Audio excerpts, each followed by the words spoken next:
So first of all, I would like to welcome all of you to another AFINet webinar. And just as a brief reminder, AFINet, the Addiction and the Family International Network, has got several aims, which include to bring together researchers, policymakers, practitioners, and experts through experience, with the aim to promote the well-being of family members and other close ones who are affected by or concerned about someone's problems or addiction to alcohol, drugs, and gambling. And of course, finally, we would like to help developing research, policy practice, and advocacy in the field. If you're not already a member of AFINet, membership is free by application on our website. And the webinars started quite early after the pandemic started, and we will continue to have them on a monthly basis. So already next month there will be another one, and you can find all the information on the AFINet webinars also on our website. And there you can also find recordings of most of the webinars that have been taking place so far.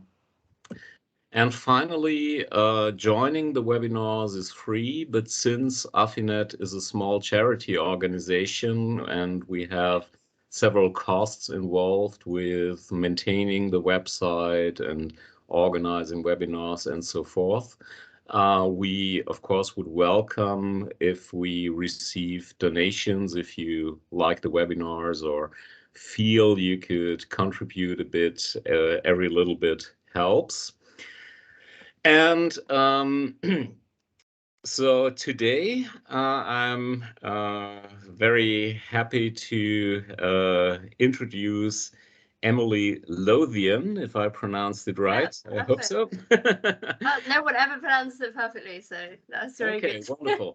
And Emily is a lecturer in education at the Department of Education and Childhood Studies in the School of Social Sciences at Swansea University. She has a developing body of work on adverse childhood experiences, namely parental substance use and how these pose secondary harms to their children specifically. She developed this interest during her master's, where she explored how deprivation can alter the relationship between adverse childhood experiences and adolescent well-being. After this, she conducted a PhD in exploring the secondary harms of parental substance use on children's educational outcomes. The takeaway findings from her thesis are discussed today, but please note that this work is rather exploratory. She started off in a PhD wanting to fill every knowledge gap possible in 3 years, and now feels she has a very big hole to fill, and that requires another 30 years of research. Yet, here is the starting point, and probably there might be some input afterwards during the discussion, after her 45 minutes talk, that might be even helpful for filling in this gap more. And today she will present on parental substance use dynamics, parenting, and associations with child educational outcomes. And so the floor is yours. You have, like I said, 45, 50 minutes. And afterwards, there will be time for discussion. And if you've got any questions, you can also put them in the chat. Thank you very much. And over to you, Emily. Great, well, thank you. So in Wales, I'd say Prynhander, good afternoon, or Shemai. So I'm Emily, as Gallus said. I was invited here today by Richard. So I've been developing a body of research on sort of parental substance misuse specifically, but also the wider sort of ACEs work as well. So I'm now a lecturer, as Gallus said, but a lot of the work I'll showcase today is my PhD work. I do have a tendency to speak a little fast. If you want me to slow down, just tell me to slow down. But yeah, so I'm hoping today I can share my screen. So I'm not that familiar with Teams, so bear with. Does it not? Maybe if I just share the whole thing. So I don't think this is the right screen, but we'll see. I feel like this is the wrong screen, isn't it? We'll share the other one. Your slide and showing us your slide, and also yeah, the it's whole the thing. presenter's screen. Okay. Okay. So, do we have this? Is this correct? Ah, that's perfect. Okay, good.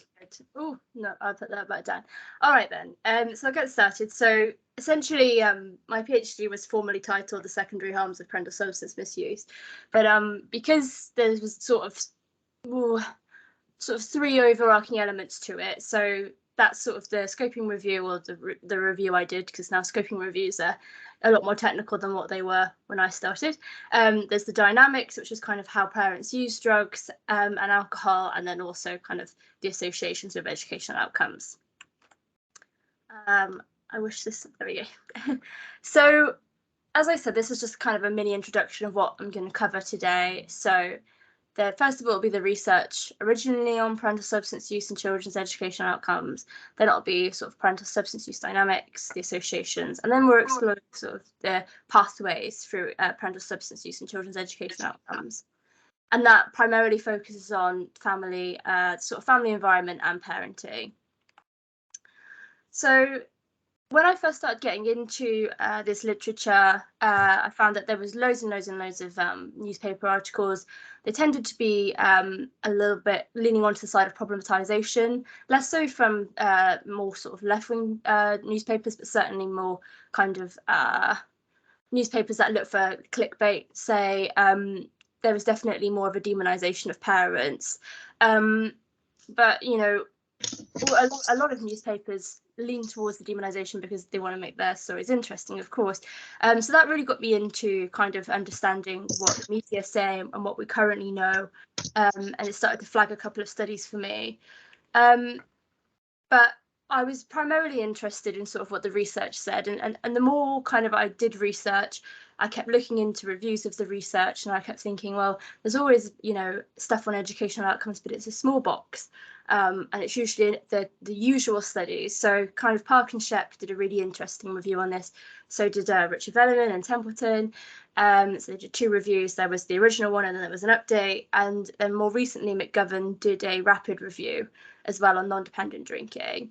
And that was all really super interesting. And it sort of pushed towards that there are educational associations, but they were never really a primary focus. And it's the same sort of map through the media as well. There is a lot of interest in injury, health outcomes, mental health being a primarily outcome rather than educational outcomes. And educational outcomes are really important. They sort of lead to qualifications lead to employment leads to sort of life satisfaction and, you know, inequality and health access. So there is kind of a trajectory onwards, although, you know, social mobility is quite difficult in the UK, and, you know, there's questionable around it is a meritocracy, but obviously, you know, education outcomes are still important for lots of different factors. So I was really interested that as sort of a primary aim, and really starting to uncover what kind of research is out there, what can we find, and what kind of research gaps are there that I need to fill during my PhD. And obviously I thought that I would fill all of the gaps straight away, and I'd have all these protective and risk factors, and it would be really policy relevant, and people would love it, and, you know, I would be sorted and just do that for the rest of my life. And actually the problem is that it's all collected in a web of deprivation and associations and mental health. And yeah, we'll see as we get on to that about all the other things I need to do and everybody else as well. But yeah, like I said, there was a lot of focus on, you know, stabilizing and symptoms, injury, substance use as well. I didn't mention that. There's a huge body of research now looks at how parental substance misuse or use or dependence, however you would like to phrase it, then links into their adolescent, sort of their children's substance use as well. So I conducted a review, and it was mostly coming out of these two papers. So when I was working with Professor Simon Moore, who was my supervisor, I started working on a meta-analysis, which is to the right on the slide, which looked at the effects of parental sort of tobacco use, alcohol and drug use on children's well-being, and educational outcomes was a key factor. We only found one study. All of the studies had to be longitudinal, so that was a contributing factor to that.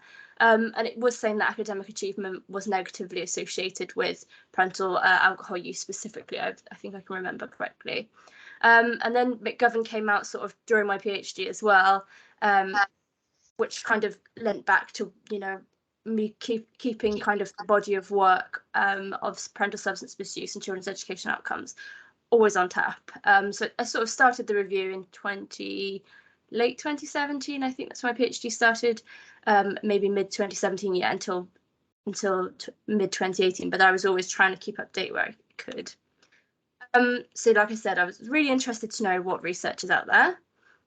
And that's when I came up with this paper. So this was published late last year, but actually it does include, like I said, a body of work which has gone on for sort of primarily the hard 6 months where I completed most of the literature, but over the sort of years I've obviously picked up more. And this review wasn't, a systematic review. It wasn't the perfect kind of method for me at the time. I was really new to research generally, so I'd had a couple of placements. I've worked in sort of government statistics, but it was the first time that I was really independent. I wasn't relying on other people to spoon feed me. Of course, I always had really good guidance from my supervisors, but you are on your own a little bit in a PhD, which is the beauty of it, but also you have to learn to sort of get to grips with everything. And so I chose to do what at the time was a scoping review, but now scoping reviews have advanced a lot more to Prisma diagrams and systematic search strategies and whatnot. So I call this more of a review now, given the sort of recognition of what scoping reviews now entail. So the idea was to try to map and synthesize the current literature on educational outcomes and parental substance misuse. I really wanted to identify the gaps because that was going to lead me into what kind of what my PhD was supposed to focus on. I was going to summarise the overall activity of all of the studies, and I followed the guidance on Arsky and Malley's scoping review. So I conducted a search on Google Scholar from 1950 to 2018. I basically included research on sort of educational outcomes, school outcomes. I sort of picked up terms as I went, focused on parental substance use, maternal substance use, paternal substance use, alcohol use, drug use, lots of different terms to try and conduct as much literature as possible. And then what I did is, as I went through the studies, I started to identify key studies. So this was like Torvik or Berg and stuff like that. And then what I would do is I'd slot those away and start tracking their citations and check their references and find more studies. And essentially it was like a huge web of where more studies would just find, until I reached a point of where I couldn't find any more studies. So with saturation. And I also included recommendations from other scholars, and they were like, oh, I know a paper on that, send it me. And then once I kind of collated all of that together, I charted the data in an Excel sheet, put together sort of the aims and methodology, whether it's quantitative, qualitative, or it focused on alcohol, drugs, or polyuse. And the key thing for me is it had to focus on educational or school outcomes. There's a lot of literature out there on IQ and more sort of cognitive realms. And that was a really important part of my Viva, actually, was how cognitive sort of development is really related to academic academic outcomes, and how that could have been a really useful point of my thesis. So the cognitive aspect is really important. It's something I really want to look at more later on, but I had to really slim it down, because we'll see that in the end I did find 51 studies. So this was conducted between 1950 to all the way up to, I would probably say, 2020, because by the time I'd finished, I submitted my PhD in January 2021, so it couldn't have really been any earlier than that. And then alongside the 51 empirical studies, which I think also included grey literature, but most of the time I just found sort of academic published studies, there was also 8 reviews. So that included reviews of the school system, Richard Velleman's paper, the 2 papers, Park and Sheps, McGovern's got a couple of papers, obviously the one that I contributed on as well. So there's quite a few reviews found, and I just took references and citations from that, rather than specifically kind of using them to guide the study in terms of its focus. And I thought this would be quite nice just to see where the studies are. So the dark orange represents where the most studies are. So you can see that most studies come in the US, then Canada, and then, you know, there are bits and bobs around Europe and also India, Australia, New Zealand, Brazil. There are more in Europe, but particularly there weren't that many in the UK and Ireland. So I think Ireland had 2 qualitative studies and Wales was the only longitudinal study. So this is sort of one of the gaps I found, is that actually there was a real need for research in the UK, especially given the sort of the prevalence estimates of problem drinking and illicit drug use in the UK among parents. So that was super interesting and highlighted a big gap for me. And then throughout kind of reviewing these 51 studies, I identified 5 main themes, and then I have a miscellaneous theme, just because this was a lot of random few studies which didn't necessarily have, you know, a true home, let's say. So those themes were attainment, so that's specifically on score grades, achievement, attainment, any sort of method of, you could use performance metrics, try to put all of the metric-based stuff into there. But that's also including teacher assessment as well. So that includes, you know, more, what we say, hard metrics. Other stuff around school behaviour and adjustment, so that's sort of conduct problems maybe at school, or, you know, being sent out of school, being suspended from school, being excluded, alongside school attendance. So, you know, how often the child attends school, was it regular, not regular? That's kind of self-explanatory. An interesting one was academic self-concept, so how children rate themselves at school. You know, do they rate themselves as good, bad, excellent, whatever? And school satisfaction and enjoyment, so, you know, what children think of school. Do they enjoy school? Are they satisfied with school? And then miscellaneous, I'll get on to, because that includes quite a few things. So on the topic of sort of the 6 themes, there was obvious things that came out of them. So with attainment, there was a negative association found, which is, you know, pretty in line with what most reviews say. And there was quite a few longitudinal studies actually when I really got down into it, because I had quite a broad inclusion criteria. There was quite a few, I think there was 8 longitudinal studies, maybe 6, I can't quite remember. But there was, you know, quite a few longitudinal studies now than what I previously was aware of. And one study came out and said that economic distress was a partial mediator, so something that explains the relationship between parental substance misuse and children's educational outcomes. Super interesting, and you know, really informed my study going throughout. In terms of behaviour, children who have parents who use substances were more likely to have conduct problems, like I said, more likely to be excluded from school and suspended from school. But the interesting contrast, and this is where, you know, qualitative work is really, really useful, is that some students talked about, although kind of their behaviour might be problematic, the school also provides a routine that some children might not have at home. You know, some homes can be characterised by sort of chaotic or family dysfunction, and the school gave that routine of, you know, we have lessons then, and then we have break, then we have lunch. So yeah, that was really interesting. As we go on, we'll see that I mostly focus on attainment because school is huge, and I can't focus on everything, but yeah, that was really interesting. Then there's the 3rd theme, which is attendance. So as sort of, you know, hypothesized, children who come from homes where parents use substances are at greater risk for lower attendance, even in longitudinal studies. And there was an Australian study by Jeffries in 2009, which looked at sort of maltreatment in substance using families and maltreatment in non-substance using families, and it seemed to exacerbate absence as well. So that was, you know, another sort of component. And eventually, you know, have this sort of Lego castle, I guess, where you just keep adding on, oh, this adds in, and this is important, and this is important. And like I said, you have this web of factors which contribute to educational outcomes.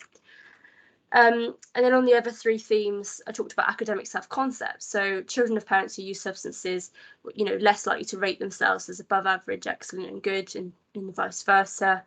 It was school satisfaction. I found this one fascinating. I never anticipated this theme to come up. Never thought about sort of how children enjoy school or are satisfied with school in terms of, you know, things they experience at home. So it was really nice to see that most children didn't find any differences between children of parents substance users and children who don't have parents as substance users in terms of satisfaction and enjoyment. I think there was 3 studies or maybe 4 studies overall, but there was only one that did find a difference. And I remember that being less in methodological quality, although this scoping review wasn't really to evaluate quality, but yeah, that's what I can remember off the top of my head. And then the miscellaneous section, that comes in with sort of homework completion. So children whose parents are substance users have lower homework completion. That's sort of hypothesized. They also have higher attendance of sort of special classes.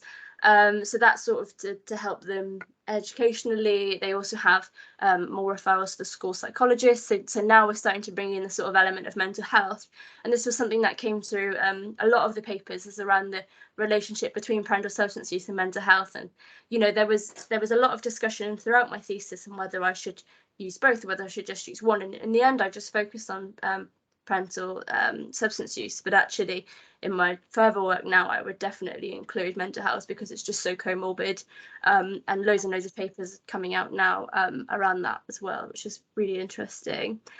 And the last one I found sort of in the miscellaneous section was how schools are often very aware of the situation at home, even if it's not actively sort of shown. So that was really interesting, and I did have a look deeper down more. It wasn't really a study of kind of the relationship between the school and the home, but it was definitely a thinking point for me in terms of, you know, later intervention work and maybe an area of further research, because this comes up a lot in qualitative research. So yeah, that's sort of where I got to with the scoping review in terms of like core findings. But then sort of from this, I used it to identify the key gaps. So the paper covers this quite well, actually. So there was 4 main key gaps, but I suppose 3 that I'm particularly interested in. So the first one was drug use. So there was really, I think, 3 studies that considered parental drug use, most focused on alcohol or polyuse. And obviously this is sort of a factor of the fact that parental substance misuse generally, or alcohol use, is much more socially acceptable than illicit drug use. And there's a criminal aspect tied to it. There's more shame tied to it. There's more stigma tied to drug use. You know, and there's lots of structural factors which would prohibit most parents from discussing that. So that could be a factor to why there's few studies. So that's a huge area that I'm really hoping, you know, I have time and capacity to drill down into more, but also others. You know, it'd be great to see other people really working in this area. I do feel there's lots of qualitative work on it, but for quantitative, I haven't seen that much work. So yeah, a really important area to look in. The second was measurement. So, you know, 50 studies, pretty much all of them measured substance use in different ways. So you've got dependent use, problem use, hazardous use, you know, binge drinking, non-dependent drinking. There is huge ways of, you know, just using drugs once a year or using drugs in the last month, or whether, you know, you're dependent on drugs. It was huge, and it was so hard to compare estimates. And this was one thing I had to think about, you know, how am I going to measure substance use? And so in the end, you know, I'll come how I sort of used all of these measures in combination. But yeah, that was really tough for me. The third one is around confounders. So a lot of studies, particularly older studies, so before sort of 1990s, didn't really adequately adjust for confounders. So they didn't think about things like mental health or socioeconomic status. Those things are really important when looking at sort of substance use, I'm guessing, as everybody knows. And then for me, the sort of dynamite finding, which really led to sort of my PhD, was looking at mechanisms. So I talk about mechanisms in terms of modifiers between the relationships. So obviously parental substance use occurs, but it's not that directly impacts children's educational outcomes. There's essentially this black box in social science. So what's going on to cause the link between the two? And we need to find out, you know, more about what's going on in order to correctly intervene. And that's sort of what my primarily sort of PhD aim was. I just ended up doing a lot more than I thought I would. And there was a study that looked at it, and that sort of started off my sort of focus. So that was around exploring the sort of parent-child relationship as a mediator between substance use, personality. So it sort of went sort of parental substance misuse, then parent-child relationship, then personality attributes or characteristics, and then educational outcomes. And it was finding that the parent-child relationship modified the relationship, or partially explained the relationship between parental substance use and educational outcomes. And that was sort of the flagship paper for my PhD. It was a flagship idea for, you know, the rest of the body of research, really introduced me to the concept of, you know, mediation, mechanisms, into key areas for intervention change. And I talk about mechanisms. I mean, I'm not going to go down into ontology and epistemology, but I talk about mechanisms in a very general sense, you know, a potential explanatory factor between A and B, let's say. But I am a critical realist. You know, I don't think that this is, you know, completely true. From what I find, it could be true in certain time and space contextualities, let's say. But that's sort of where I sit on now. I talk about mechanisms quite generally, but please remember that I'm not inferring any causal kind of factors in this research for now. I wish I was, but that takes a lot more work. So after I did all of this work, I started to think about how am I going to contribute to knowledge gaps in this area. Obviously, this was sort of 9 months into my PhD, and I really thought I would have tackled a lot of things by now, and I realised it's huge. So I started to sort of have like a roadmap, I guess. So my second point was, you know, I sort of had a, let's say, a problem chapter. So here's, you know, here's the problem, you know, there's all of this going on, and there's loads of gaps we need to fill. And so I started crafting a sort of solution chapter where this was like crafting a theory using the Bronfenbrenner socio-ecological model, started applying all of the different elements of that. I'll talk about that on the next slide, I think. And then I started to think, you know, how can I understand both alcohol and drug use by parents? Because obviously they do co-occur, but they also, you know, occur separately, and, you know, people use them differently. How is two-parent households using them? You know, there's so many factors of this. And then the third was sort of identifying the key parenting and family environment factors. So this comes from the socio-ecological model, is that it seems to be interventions really focused on parenting and the family environment as key areas of change and interventions, things that really impacted, you know, the relationship between the parent and the child, and, you know, their sort of success out of dealing with, you know, their dependence on substance use or their relationship with substances, and also their children's outcomes. So that really stuck out to me through doing research. Number 4 was considering the sort of, I suppose, the cultural, socioeconomic context of school and how it has a relationship with the family. I didn't really get to do much work between the school and the family because the models got so big, but, you know, there are aspects of that in the models, which you'll see. And then 5, so what data sources will, you know, prove useful? It needed to be longitudinal. It needed to have rich, you know, data and measures that were collected on the specific aspects. Like, you know, I was really interested in sort of problem alcohol use. I was really interested in drug use. So those data sets needed to capture those sort of in early childhood. There needed to be parenting measures, and there needed to be linked data on educational outcomes. So I was quite set on sort of what I wanted out of the data sets. And, you know, we have fantastic amount of data sets available now in the UK and wider, I'm sure, across Europe. But through the UK Data Archive, I was able to access, you know, a lot of this stuff. And then, you know, I decided to think that actually there's not that many longitudinal studies. I mean, there was, so a few of them got picked up as I went along the scoping review. So when I started building this, I think I only had 4. So I was thinking, oh, there needs to be more longitudinal research. At the time, there was no longitudinal research in the UK until my colleague brought up some using administrative data in Wales. That's a really interesting paper. So at the time, I remember being like, oh, there's this longitudinal gap, there's this UK gap, there's this mechanisms gap, and I need to fill all of them. And, you know, the more data sets I have, I can start thinking about validity and replicability and generalizability. So those are the things I really wanted. As you can see, I really went for it. I really thought I wanted to, you know, solve all these questions. And you'll see by the end that there's just got loads more questions. So I talked a bit about the socio-ecological model. So this was it's Bronfenbrenner, technically, I think 1979, but Dalgan and Whitehead do quite a nice sort of breaking down of this into a sort of bubble. So you can see that there's like sort of the individual, so the individual factors, so that'll be genetics, that will be gender, you know, age. And then that will tell you a lot. I sort of focused in on individual accounts, individual associations of education outcomes. Then I started thinking of like family associations of education outcomes, cultural associations, socioeconomic associations, school associations.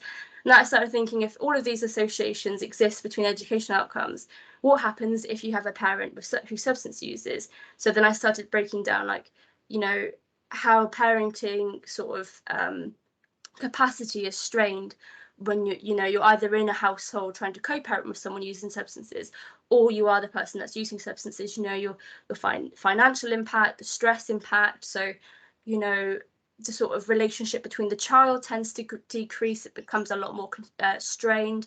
So all of those factors start thinking about sort of parenting. So discipline too, you know, I didn't get around to measuring discipline in this because it wasn't in the data sets at the time point I wanted, but discipline was a huge aspect. So, you know, more harsh discipline or authoritative sort of authoritarian, discipline. So I started doing a lot of work on Bormrind as well, and family system theory. So it was a lot of focus on how the family and the parenting environment changes once the parent uses substances. So what are the optimum conditions?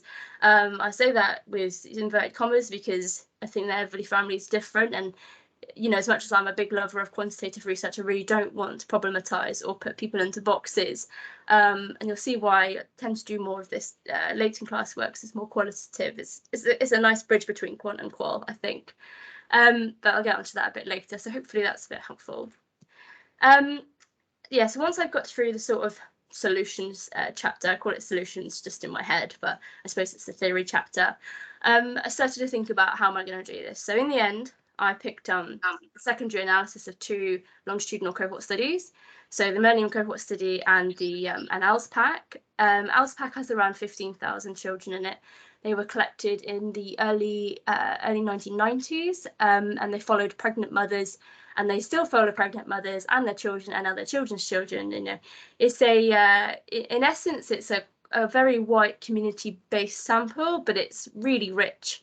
Got great measures in it, and still used today for lots of different factors, and it's just growing really. And then I compared that with the Millennium cohort study. So this was collected obviously in the 2000s, and it was more of a representative study. So there was, you know, specific sampling around disadvantaged areas or areas that had a high proportion of ethnic minorities or marginalised ethnicities, and really focused on, you know, creating a sample which would be representative of the UK. So it was quite nice to compare the more community sample with representative sample. And what I ended up doing is running this twice. And the same thing, tried to harmonise the measures as much as I could, in the aim of doing a cross-cohort analysis, which would allow for sort of the stuff I talked around, you know, representation, generalisability, validity, all of those aspects. So the first sort of research question I talked about a little bit earlier on was this focus on the measurement of substance use. So substance use was measured really differently, and obviously it's really difficult to get 2 measures in the same data set to measure exactly how you want it. But what I really wanted to do was focus on sort of frequency measures of alcohol and drug use among both mothers and their partners in early childhood, ideally before the child starts school. You know, there's ideally would have been longitudinal to capture this, and I'll talk about that a bit later on because that's what I plan to do. But this was the way it works out, is that the alcohol was taken at age 3, then I've got parenting, and then I've got educational outcomes taken at age 7. I looked at educational outcomes, and I'll talk about this a bit later, over time, but just for the purpose of this webinar, I'm just going to show the first time point because they're generally quite similar. So I conducted latent class analysis in a very simple way. You basically put a load of variables in, and you say to it, tell me, you know, the different groups that cluster together, and you keep running the models until you get to sort of, you hit the brick wall with it, I guess, and then you pick the best one based on statistical criteria with a little bit of sort of theory interpretation. And when I used the variables of, so I used mother's alcohol use, and the number of glasses of alcohol she has a day, partners binge drinking, which was mother reported, and it had a very decent correlation with the partner's report. I had to use the mother's report because the partner's missing data was huge, because essentially the mother in ALSPAC gatekeeps whether the partner can participate. So, you know, there's outside all of the sort of methodological and statistical issues, there's then the sort of sample size issues, and there's the, you know, how the questions were collected, and, you know, all of that. So essentially I end up with loads of limitations which seem to haunt me, even though I'm sure the work's fine. But yeah, so I ended up with this latent class analysis, and I picked 4 groups, and as I talked about, sort of qualitatively different groups. So tended to have very low users of alcohol and drugs, low users, moderate users, and heavy users. So the heavy users are what I primarily was interested in, but I think it's useful to talk about this. So The green line in here is, and both in here as well, are the people that are using substances the most. So these are mothers that are drinking sort of 3 to sometimes almost 4 glasses of alcohol throughout the week, whereas the pink line picks the sort of moderate users. These are mothers that, you know, tend to have 1 glass during the week and a bit more on the weekend. Then we have the low users, which are not really drinking at all throughout the week. Maybe have a 1 glass sort of on Friday, maybe Saturday, and then not really on Sunday. And then we have mothers that drink nothing at all, ever, completely fixed to 0.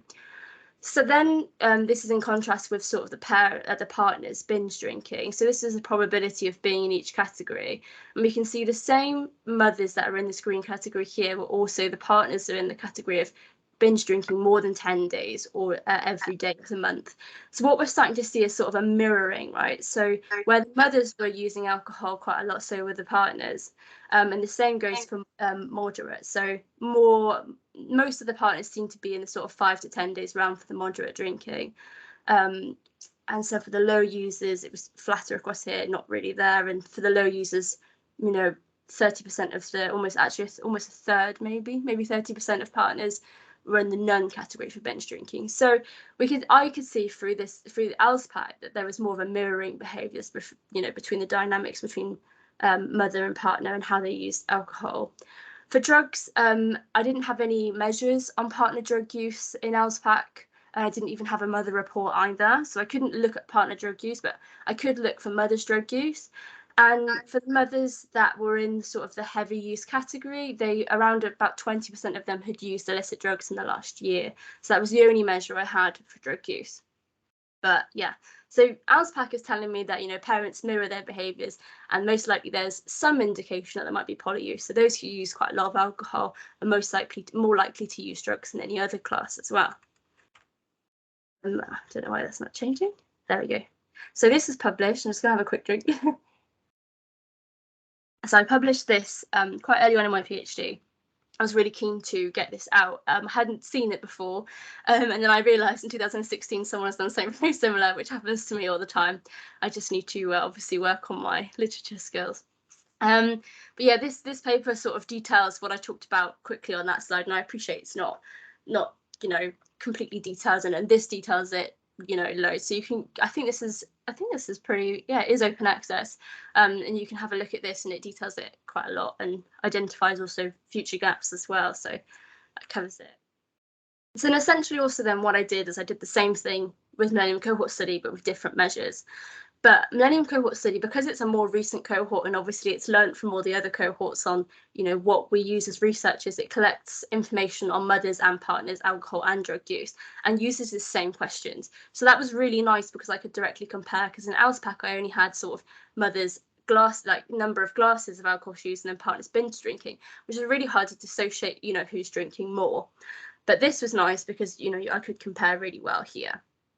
So this was also taken when the child was age 3. I think ALSPAC might be age 2.9, but this was age 3 because Millennium Cohort Study are a bit more stringent on when they collect data, because ALSPAC use a postal situation. Lots of detail.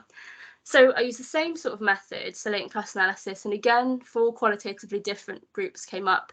But what was interesting this time is when I was using the same questions and a different data set, is I ended up with sort of a partner heavy group and a dual heavy group. So a group where, you know, both parents are using alcohol and drugs more than the rest, a group where partners are using just alcohol and drugs and the mums are abstaining, and then I have sort of a low users and moderate users group. So in here, the pink one represents the dual users. So we can see that this is where like usual drinking, I think, is less than a month. So we can see that neither of these are really in a category where they're not drinking less than sort of monthly, and they seem to be more higher. So mums are quite often being told to cut down, so are partners. They're more likely to be critical of their drinking. People are being critical of their drinking for mums and partners. And you can see that mums seem to have more of this sort of I feel guilty for my drinking, partners don't.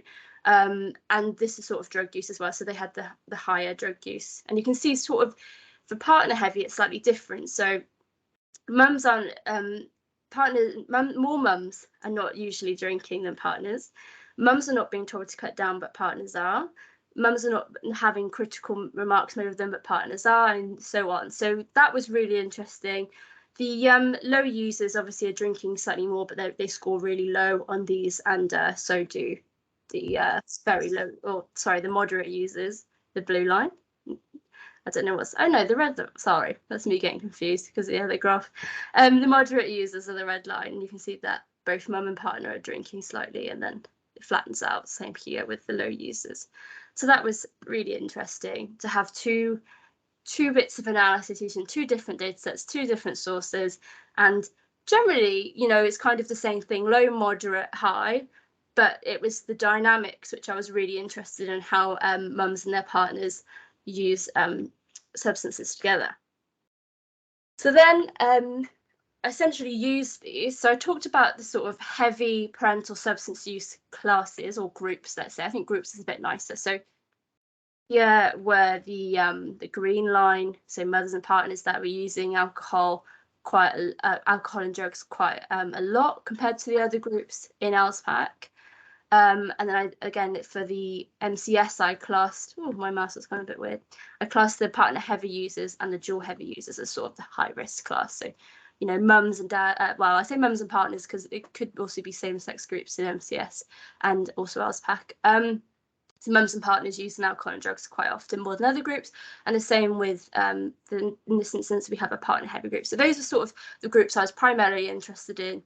And then what I did is turn them into a predicted probability. So from 0 to 1, how likely was this child to fall in this group? So were they likely, so let's say if they had a 90% or a 90 probability, they were really likely to fall in there. If they had a 10, they were less likely to fall in there. And the probability of being in this heavy group was then associated with educational outcomes. So I did do a standard regression. And I didn't, I'll focus on LSPAC here, and I'll get to MCS a little bit later. So in terms of LSPAC, there was no association, adjusted and unadjusted. It was just, you know, and not significant, there was a direction, but the confidence intervals were quite wide.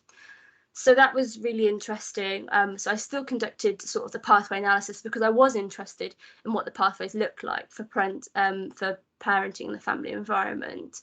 So what this is just a multiple mediation model. I'm not going to bog you down with the missing data aspects, but there will be some bias because the method I used couldn't use full information maximum likelihood. So that's, you know, that's really technical, but you know, there's to be aware that this is some bias. And I talked about this not being sort of causal inference. I'd probably need maybe causal mediation for this and a lot more consideration of the missing methods. Hence why I said it's exploratory. And I really did find out that the PhD was a learning experience.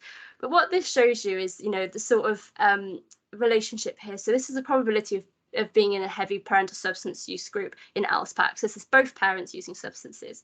And what I did find is that it was significantly associated with reduced interest in the child's schooling. And then this then had a negative impact on educational attainment. So we can see that what we call this is an indirect pathway. So, you know, outside of this kind of A to B, what's the sort of X or, you know, the Z, let's say. And the same with emotional, physical and cruelty. So the more likely the parent was using substances, the more likely there was going to be emotional or physical cruelty from the mum or her partner. But this, although it was negatively associated, the dashed line indicates where it's not significant. So it doesn't overlap the confidence intervals. So the directions there, it wasn't associated. I don't think it was near associated either. So it's just a one direction.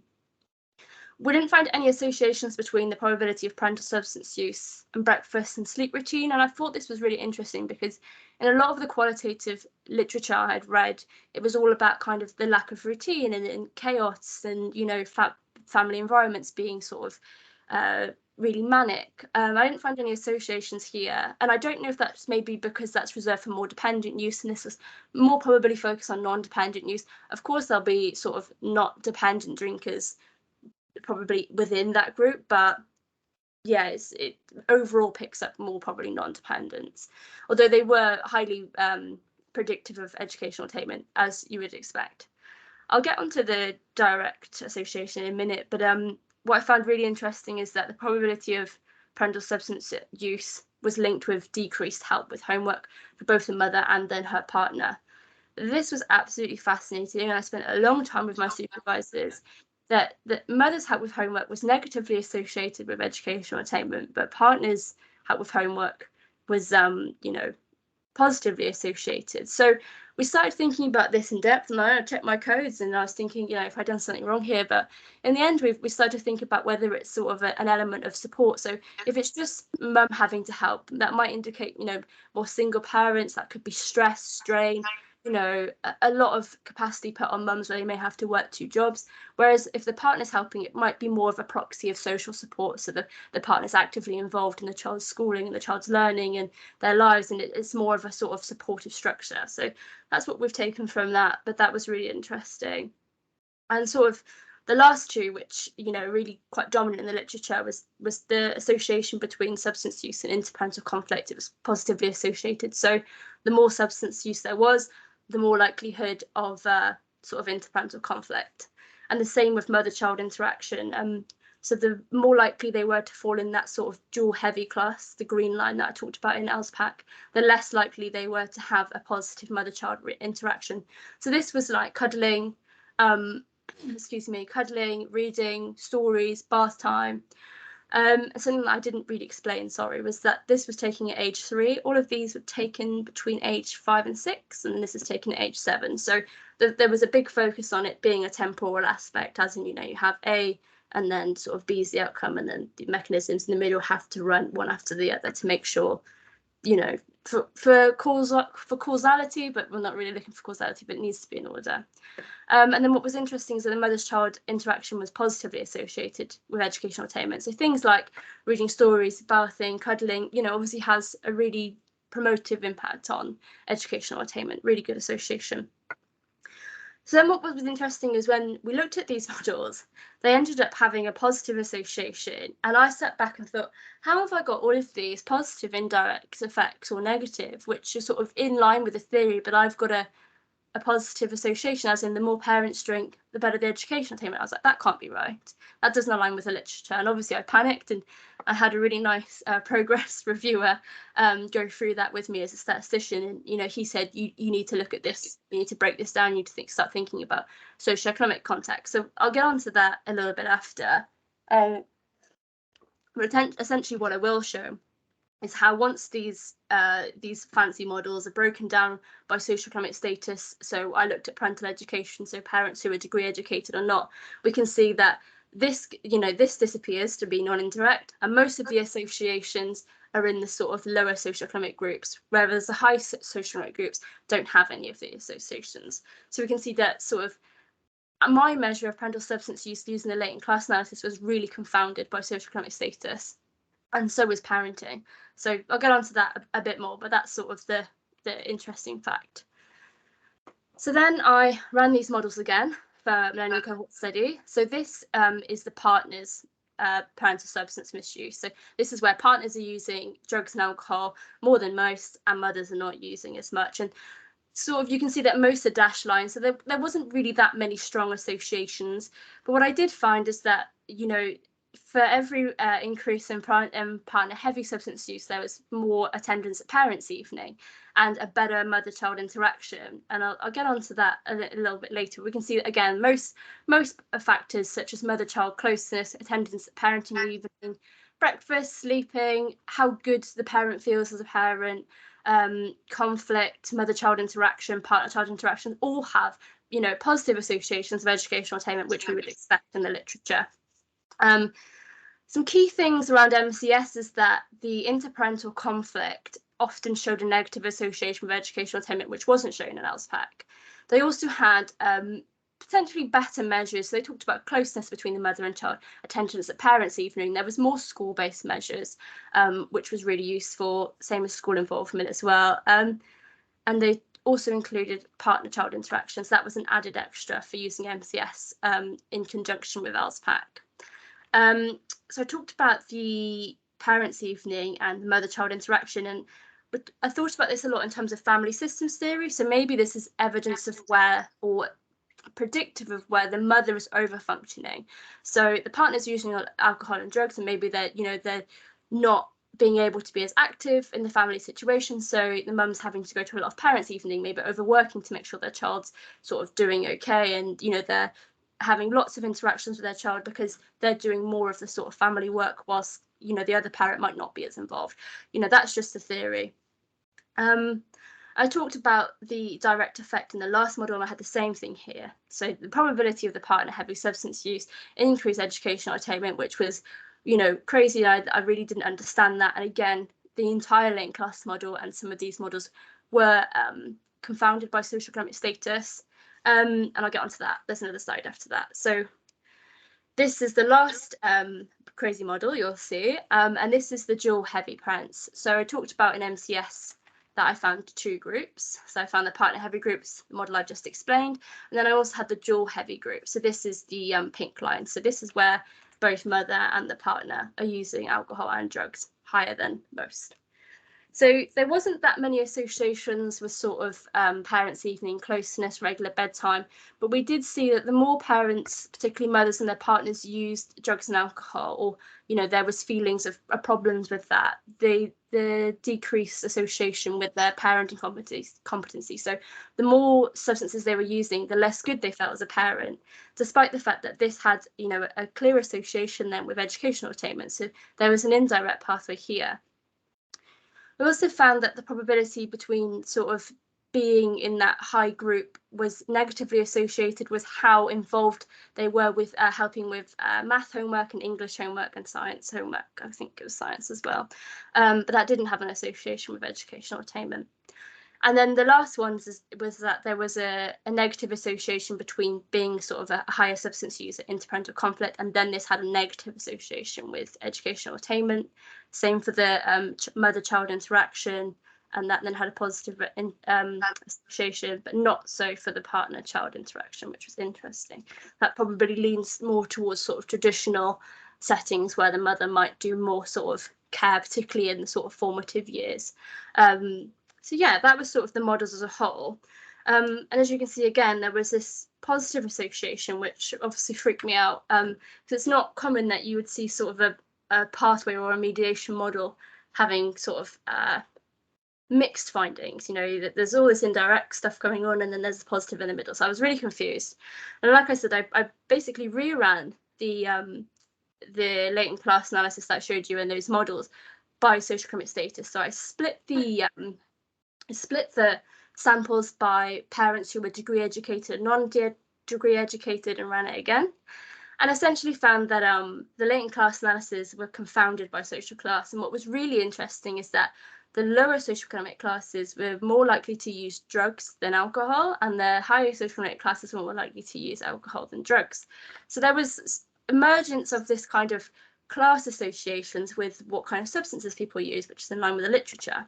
And then once I reran those indirect models, I had no more of this direct association. There was no association between substance use and educational outcomes, but all of these indirect associations through parenting and the family environment still existed, but mostly only for lower socioeconomic groups. And ALSPAC showed a stronger social class sort of finding than Millennium Cohort study. However, Millennium Cohort study started to show more of a strength sort of over time rather than in the first place, in the first sort of formative years of education. So that was, really interesting. It showed me lots about how socioeconomic status and substance use are really intertwined. And I talked about this being like a big web.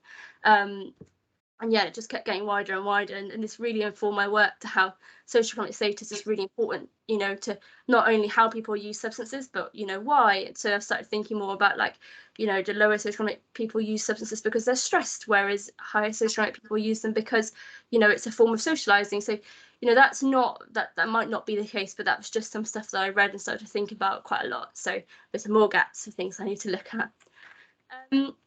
And I talked about this being sort of cross-cohort research, and this is just a quick slide, is that, these 2 cohort studies had excellent harmonisation. I was able to find lots of measures which were really similar, particularly around interaction, school involvement, and they have different political contexts. So sort of when children of the 90s, it was sort of post-Thatcher, a very sort of long reign of conservative governments, whereas when Child of the Century started, so Millennium Cohort study, it was sort of Blair came in, I think, 97. So that was when sort of Sure Start was being developed. So really different confounding structures, but despite that, showed very similar things. I think now it's just a quick summary, yeah, so I'm doing quite well for time. So sort of the three main things were found, so the dynamics. So parents can often mirror each other's behaviours, with the partners being more likely to use alcohol or be the standalone substance user. I didn't find any evidence for mothers using and partners not. In terms of educational outcomes, so when adjusted for confounders, didn't really find associations with educational outcomes, but the mediation model showed heavy socioeconomic confounding, which I talked about. Once split by socioeconomic status, that got rid of this sort of weird effect where the more you used alcohol or drugs, the better your children did educationally.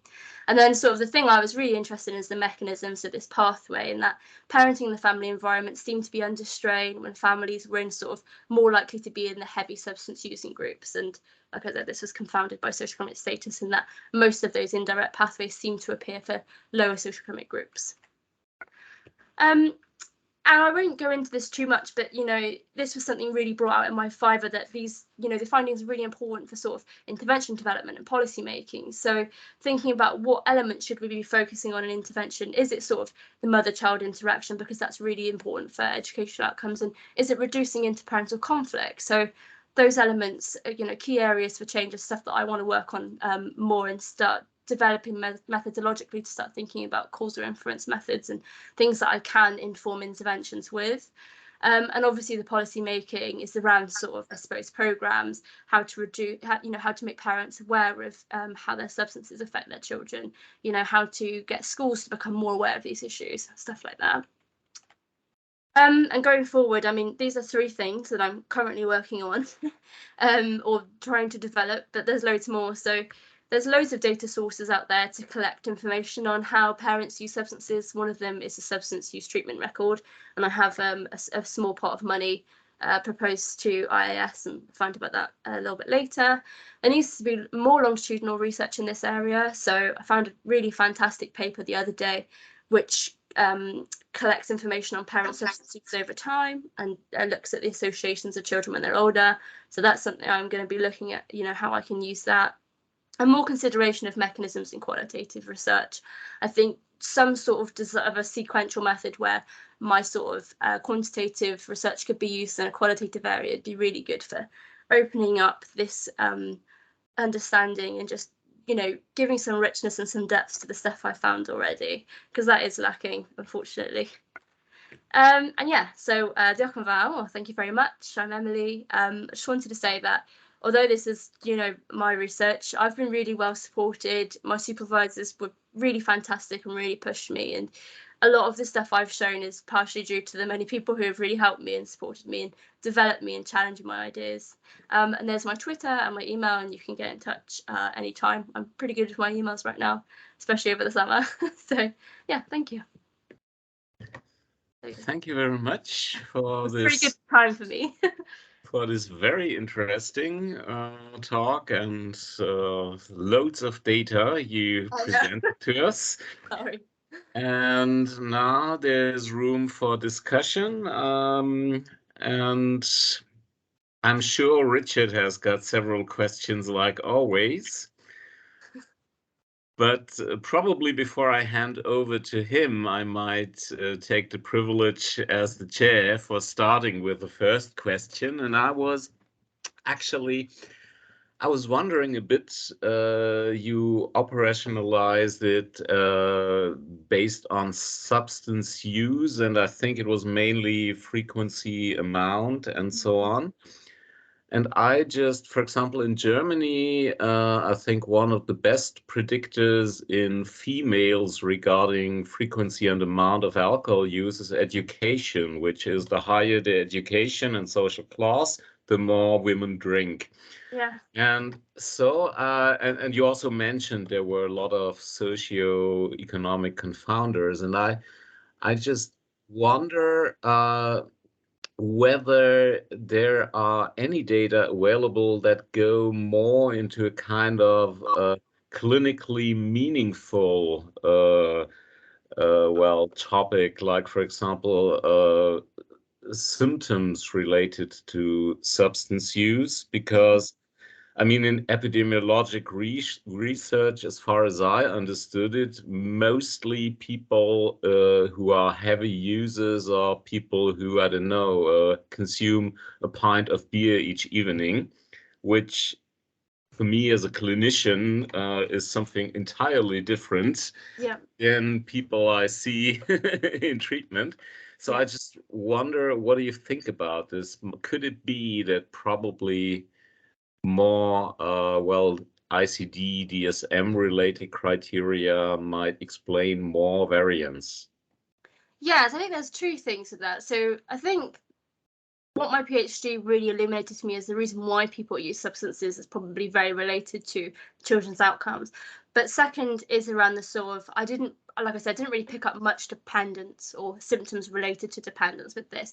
Okay, yeah, there was questions around, do you feel guilty? Do you drink first thing in the morning? But that is, like you said, very different to sort of DSM criteria or stuff like that. So what I am preparing to do at the moment is the data bank in Wales say or hold information on all of the people that come for, I think, NHS or collected data on sort of substance use treatment programs.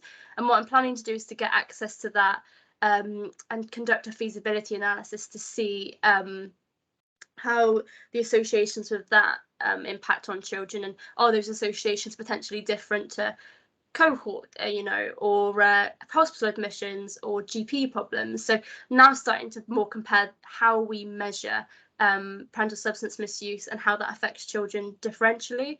But I need to get the feasibility work funded first, and then I'll go for more big bids. So that's under review now. But yeah, I think you're very right, and that is something I really did learn, is that the epidemiological measures are riddled with problems. Yeah. Thank you for that. Okay, and Thule has got a question or raised her hand. Hello. Hi. Thank you for the very interesting presentation. There was a lot of interesting details, but I have some comments.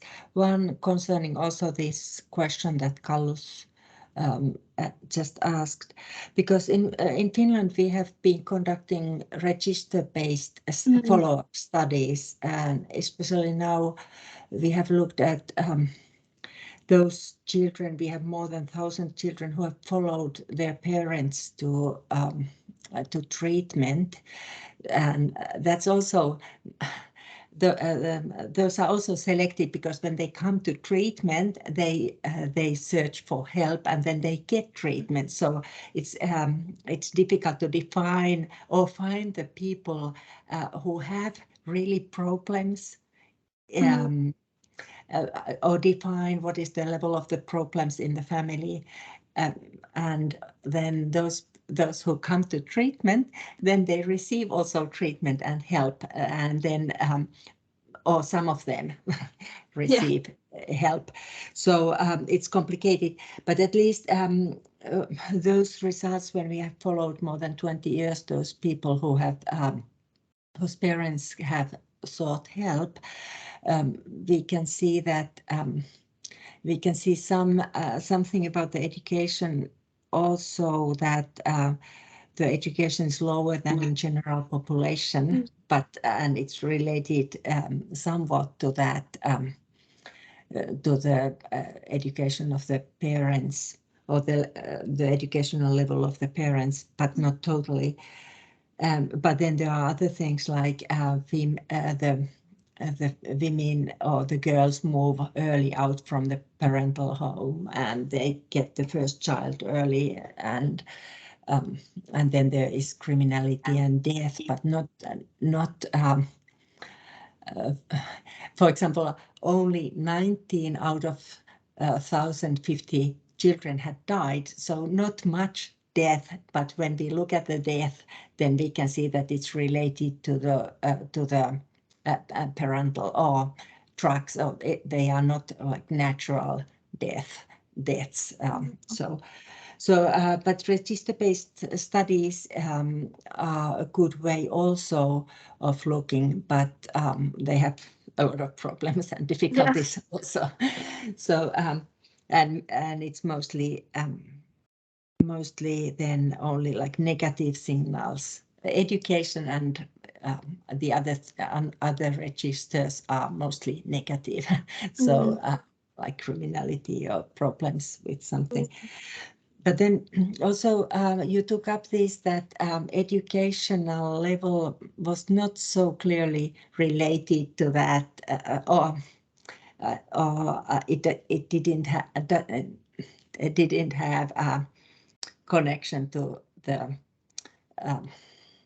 If I understood correctly, your point there, that and I studied using Jyväskylä longitudinal study. I studied the same issues, and there we found that in normal population with no parental substance use problems, boys, especially boys, follow the same type of the same kind of education. And if the parents have low education, then the boys also have, and if they have higher, then also that's the normal tendency. But in those families where there were problems, the boys didn't follow. They could have either lower or higher education, especially with sons. Not so clearly with girls, but and I think that it has something to do with the models and how you see the parents, so that they are more independent. They make own choices as the girls move out early from the family and build new relationships. Then the boys do also their own choices and don't follow the parents in the same. This kind of thoughts we had when we got a little bit same kind of research in Finland. Yeah. It would be great to look at gender as well. I mean, my thesis was huge, so I couldn't do any more. But I think the stuff you talk about, gender breakdowns, would be really fascinating. Also by health, ethnicity. I mean, the ethnicity is quite difficult with ASPAC, but with Millennium Cohort study, it would have been fantastic to look at cultural dimensions of parenting. There's so many factors to this. It's really interesting, and I agree with you on register-based studies. They're great for capturing, dependence use, but then you lose the richness of the parenting activities or the family environment. So really where I want to go is starting to link up more of this register-based work with Millennium Cohort study and starting to compare two. But the problem is that these cohorts often don't find the people who are dependent users, because they tend to be more of the, general population, let's say. So yeah, I'm always struggling between the two and trying to find the ideal solution. Just one more point is that when we looked qualitatively about the how children interpreted later their parents' substance use, it could be different than what was the actual. So if they thought that they always used, but then if we had also measures of the actual use, so but it was more important this subjective way of seeing how problematic was the use than the actual use or definition. Yeah, I've seen quite a few studies about that now. It's so interesting, particularly around other aspects of mental health as well, and discipline and stuff. Really interesting. Thank you so much. Okay, this fits in perfectly with the comment Jane Clark already had in the chat function, but now you've raised your hand, and I think probably you would like to elaborate a bit more on that. I'll just get rid of my hand first. Well, first of all, thank you, Emily, because it's really, really important, this work, and about how we apply it, because so many children, as you say, it goes on through the generation or the age ranges there, about the impact on education. But what struck me then particularly, what was mentioned truly about time and about the narrative history and the actual history, and that most of our clients' self-concept are based on that kind of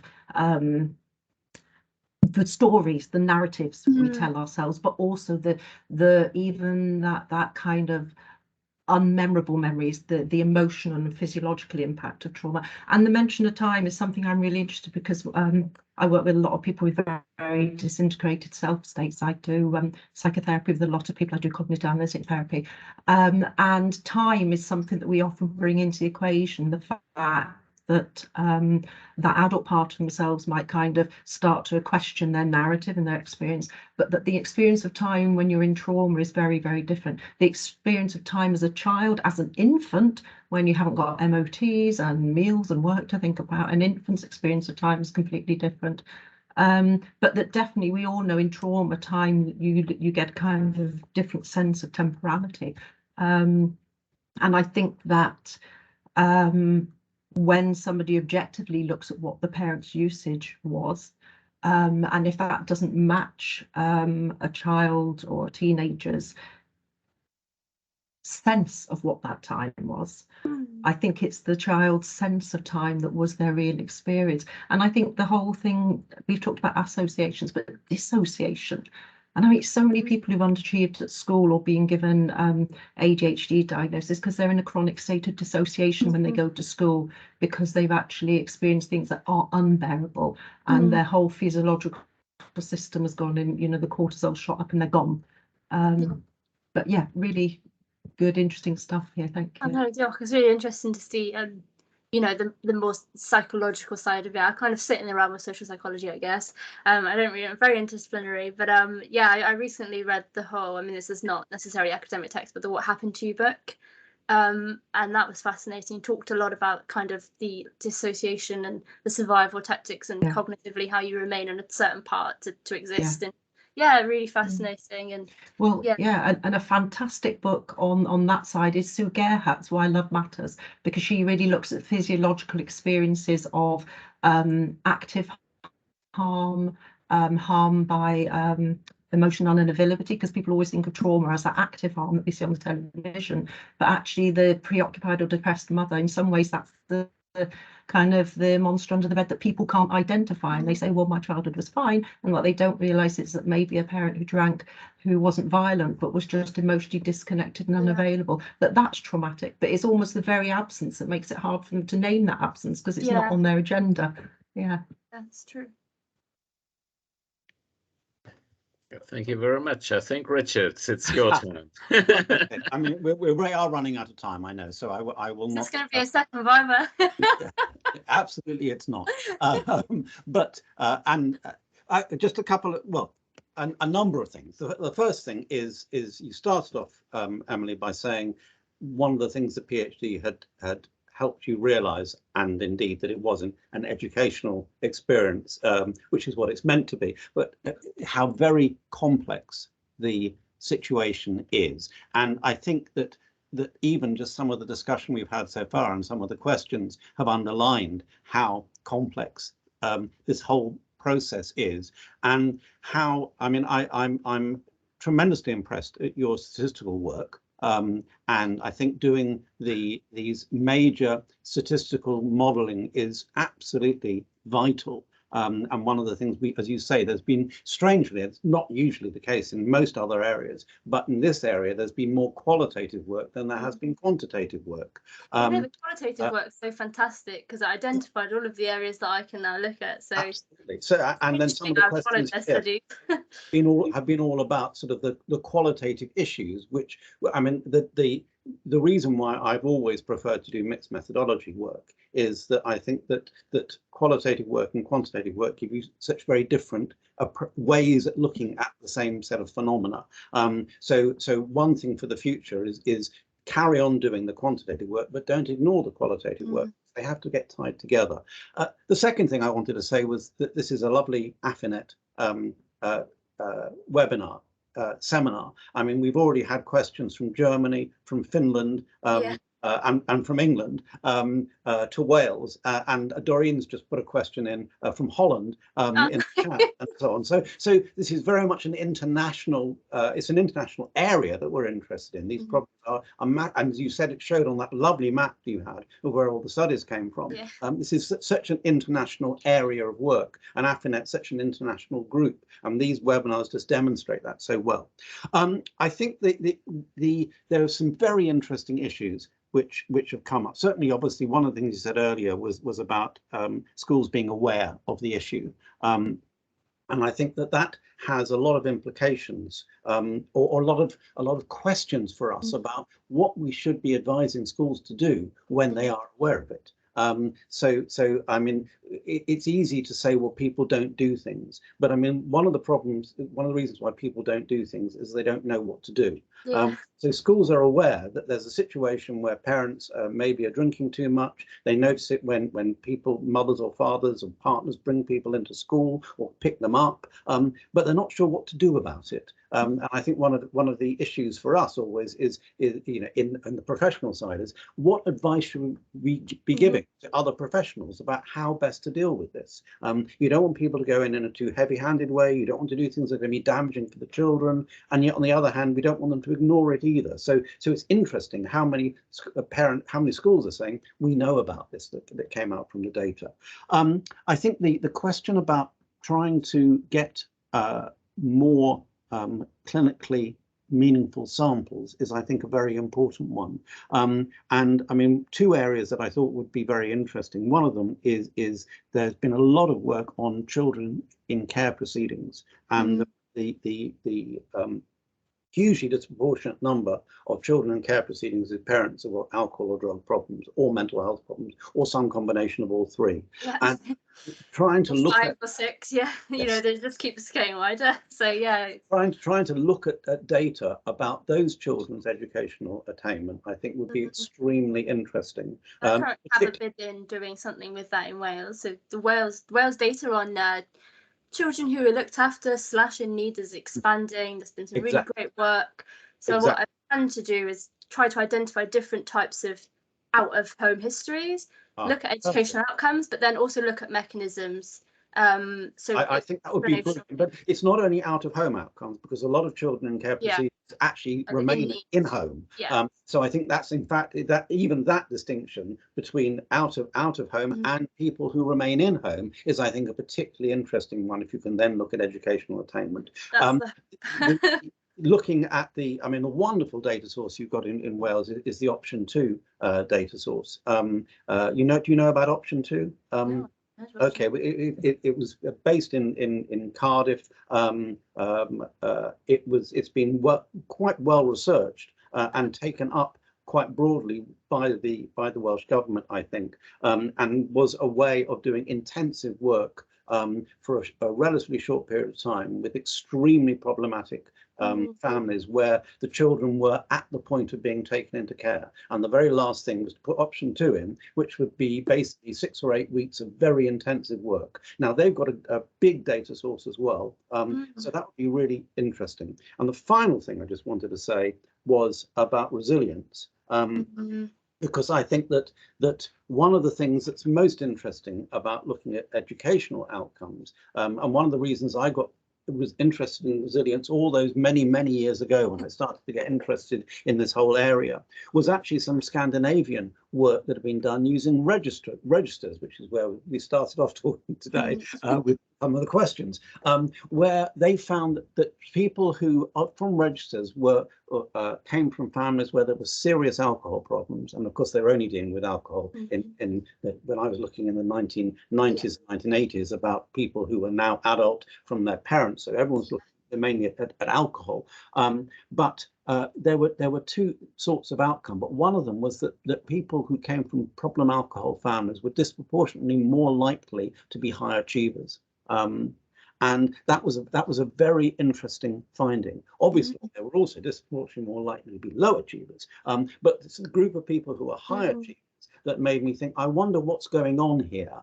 As one of the things that happens when you have a very chaotic, difficult background at home is that and lots of things can happen, but one of the things that can happen is that children decide to concentrate a lot at school. They don't do well in homework, which is one of the findings that you had, because it's very difficult to do homework at home when it's of course. But what they do is thrive sometimes in an environment which they can find to be ordered and unchaotic. And that doesn't mean they're not holding up a whole host of other sorts of problems for themselves later, but in terms of educational attainment, they can sometimes do better. Potentially a safe space, I guess. And so I said finally, but actually this is the final one. What you've done at the moment is a fascinating set of analyses which trace a pathway from parental substance use through to educational outcomes. It might be interesting to do it the other way around. So you start off with the educational outcomes, and divide your group up into high, medium, low, or whatever educational outcomes, and then trace back through to parents, and see whether there's a clearer relationship in that direction sometimes than in the other. Because if what I'm saying about resilience is the case, and that actually there'll be a range of educational outcomes, what you can find sometimes is that doing large-scale quantitative work obscures the differences it means. So if some people do really well and some people do really badly and some people in the middle, and you look at your means, then actually everybody's the same. Whereas if you actually separate them out in the first place in the area that you're interested in, what is it that predicts high or low educational outcome, then you might be able to ask a question about parental substance use. Okay, that's me finished. For the moment. Okay, there was also just a small question from Doreen about the age limits you used for your review and if you included adult children. Just 0 to 18. But there's loads of sort of the adult children of alcoholics. This is that big literature as well. Just focus on children because it was getting, 50 studies is a lot for inclusion anyway. Well, I felt like it was a lot when I, 5 years ago. But no, I didn't focus on them. But there's a huge literature out there. And Jane's point's really interesting as well. Yeah, right. So this is about parentification, which is very common also. I said parentification to somebody that they didn't know what it was, and I'm glad you said it because I don't know if it was just me using that word. There was a data set. Oh God, it's called ALSITE, but I can't remember. They use it in England, and they're one of the few data sets that actually capture, parentification and how you had to care for your parent growing up. But they didn't have any substance use questions, so I couldn't use it. But there's not that much collected on that. Not in the sort of trajectory sense of children are born sort of 2005 and we can follow them up. This is the problem, is that we want to know stuff now, but it wasn't collected then. Well, I find it's a repeated theme. Sorry, Richard. Richard, it's Jane, Karen. And I find it's a repeating theme where I've got a lot of people, because we do a lot of mapping in CAT, a lot of visual mapping. And I find it a repeated thing where they often have that lower position of absolute despair and emptiness, and this top position of thriving or striving. It could be people-pleasing type striving, or it could be striving in the work or academic environment. And often it comes from this almost constant fear and anxiety when young about holding it together, having to keep secrets, lead a double life, and be the parental child, maybe having to wash their own clothes. Or I've, so many clients have said, I used to put my mother to bed, she was drunk. And that anxiety then translates into other procedures of, I've got to hold it together, or my universe will fall asleep, I've got to achieve, or everything will crumble and I'll be at the bottom. And it does seem to be a recurring theme for certain people. I can see Marion Record also raised her hand, and I think this should slowly become the last question due to time restraints. Yes, thank you very much. It has been a really, really insightful and informative presentation. We have done some work on educational outcomes as well in Ireland. I am a co-founder of Silent Voices, which we're 3 co-founders as adult children. And I'm also, I've worked in the alcohol field all my working life. So we have a tremendous amount of detail on not research, but detail. And that's why I particularly like Jane's dialogue on a number of issues. And I fully agree with you around the resilience piece, just as you have described. So I'd really like to follow up a conversation with you, perhaps online, regarding this. Because on our website, Alcohol Action Ireland /Silent Voices, we have a section called Shared Voices, where we invited ACOAs to contribute a snapshot of their experience of being a child or an adult child. And we have over 40 at this moment in time, and they're really very, very interesting. Yeah, resilience is very important. It was just, you know, I came in, was going to do the 2 cohort studies, risk and resilience, and qualitative work.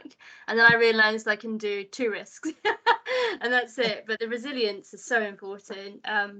But structural resilience as well, like what do schools need to do, not just individual, you know, resilience and putting that on the individual, but, you know, I think that's great, Marion. It's so nice to hear about your work. I will save it now. And Marion and everybody else, obviously one of the things we can use AFINet for is to have these communications and conversations. Yeah. So, I mean, you can contact anybody through the website, from sending messages to people on the website, on their list. As long as you're an AFINet member, you can link with other people, and then they can email you back and you can share emails. I don't think you can share emails directly, but you can get messages through people that way. So, and adding to the number of countries, it's nice to have Ireland represented as well. Emily, if you do decide that you want to start to get involved in primary analysis in terms of developing some longitudinal work as opposed to secondary analysis, which of course is a massive undertaking. But if you do, obviously you've got a number of people within AFINet who I think will be very interested in thinking about how one could join in applications and do something in a cross-cultural, cross-national way as well. Yeah, and also if my bid gets funded for the looked after children work, it would, you know, if anyone's in that area would, you know, wants to contribute there, that would be really helpful for me, because I think the advisory group's a bit thin at the moment, actually. Everyone's busy. We'll find out if it gets funded soon, so hopefully I'll be in touch. Okay. Wonderful. So I also would say thank you and everyone here for your excellent talk, then also for the networking which has been going on the whole time in the chat, and which is also, or the input that came up. We also got an AFINet newsletter where you could post any ongoing stuff where you would like to get exchange with others. And the next webinar will be on the 7th of June by Tony Gual on passive drinking. And I would also like to thank Emi Kaupila and Sari Giovansu from the A-Clinic Foundation, who are responsible that we got a technical platform where we can offer all these webinars. And of course, thank you all for your participation. And again, last advertisement from my side, we'll have a conference by the end of September where you can submit abstracts and tell us more about the research you're doing. And hopefully we'll see each other again on the 7th of June for the next webinar. So thank you very much and have a great afternoon or evening or wherever you are in the world. Thank you. Goodbye. Yeah. Thank you. Bye-bye. Bye-bye.